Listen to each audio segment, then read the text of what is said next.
একজন মেয়ে ট্রেনে বাথরুমে যাওয়ার জন্য উঠে। তখন সে দেখতে পায় যে ট্রেনের পঞ্চম বগিটি হঠাৎ উধাও হয়ে গেছে। এটি দেখে সে ভীষণ ভয় পেয়ে যায় এবং এই বিষয়ে ট্রেনের এক কর্মচারীকে জানায়। কর্মচারীও যখন দেখে পঞ্চম বগিটি সত্যি নেই, তিনি অবাক হয়ে যায়। কিন্তু তিনি যাত্রীদের মধ্যে আতঙ্ক না ছড়ানোর জন্য মিথ্যা বলে দেয় যে ট্রেনে আদৌ পঞ্চম বগি ছিল না। এটা শুনে সবাই হতবাক হয়ে যায়। ঠিক তখনই এক ছেলে সামনে আসে এবং বলে, আমার সব বন্ধুরা পঞ্চম বগিতে বসেছিল, আপনি আমাদের মিথ্যা বলছেন কেন? এই পরিস্থিতি সামাল দেওয়ার জন্য কর্মচারী বলে, পঞ্চম বগিতে কিছু সমস্যা ছিল, তাই আমরা সেটি ট্রেন থেকে আলাদা করে দিয়েছি। কিছুক্ষণ পর সেটি আবার ট্রেনের সঙ্গে জুড়ে দেওয়া হবে। এটা শুনে যাত্রীরা কিছুটা শান্ত হয়, কিন্তু কর্মচারী তখনও ভিতরে ভিতরে আতঙ্কিত ছিল।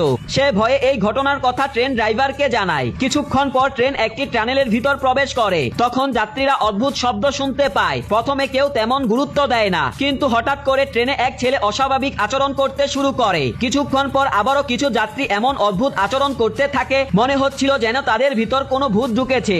একজন ক্যামেরাম্যান এই দৃশ্য ক্যামেরায় ধারণ করার চেষ্টা করে, কিন্তু তখনই সে দেখতে পায় ট্রেনের 3 নম্বর বগিতে দাঁড়ানো এক মেয়ে সবকিছু দেখছে। ট্রেন যখন টানেল থেকে বেরিয়ে আসে তখন দেখা যায় 4 নম্বর বগিটিও উধাও হয়ে গেছে। মেয়েটি আবার আতঙ্কিত হয়ে ট্রেনের কর্মচারীদের জানায়। 3 নম্বর বগির সব যাত্রী ভয় পেয়ে যায়, কারণ ট্রেন আবার একটি টানেলের ভিতর ঢুকতে চলেছে।